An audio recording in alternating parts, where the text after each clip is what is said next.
Jā.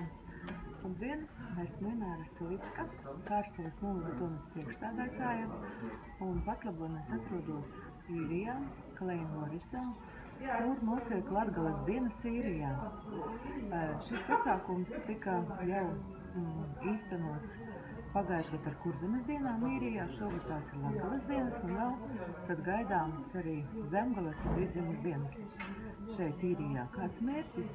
Pirmkārt jau apzināt un izzināt, izvērtēt, kur dzīvo mūsu novadnieki, mēģināt viņus aicināt, varbūt nākt, braukt māju, un, protams, arī skatīties par iespējām, par investīciju iespējām gan Īrijā mūsu uzņēmējiem, gan arī otrādi, varbūt arī īru uzņēmēji tiktu ieinteresēti atgriezties, neatgriezties, bet nākt iekšā šeit pie mums Latvijā, konkrēti Latgalē.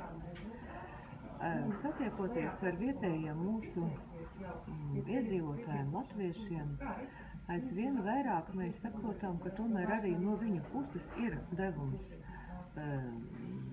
mūsējiem Latvijā. Un pirmkārt, gribas viņiem teikt paldies par to, ka viņi neaizmirst savu dzimteni un ka arī rūpējas par saviem vecākiem, kuri ir palikuši Latvijā, varbūt daudz mazāk materiāli atbalstīti ir tieši tie, kuriem viņu pašu bērni ir tepat Latvijā nekā šeit, kuri dzīvo Īrijā, jo tomēr īru mūsu latvieši, viņi var vairāk palīdzēt saviem vecākiem nodrošināt stabilus, normālus vecumdienas. Es te domāju, ka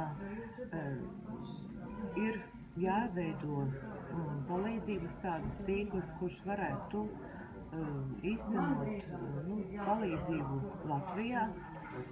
Piemēram, tās varētu būt vai tādas mobilās brigādes, kuras aprūpē, kuras materiāli palīdz, kuras palīdz uzturēt, piemēram, to pašu piemāju saimniecību, un arī savādāk, varbūt to pašu laika kavēklis tiktu izmantots tieši ar mūsu tādu ieplānoto ne pašvaldību tieši, bet to varētu kādu uzņēmējdarbību attīstīties.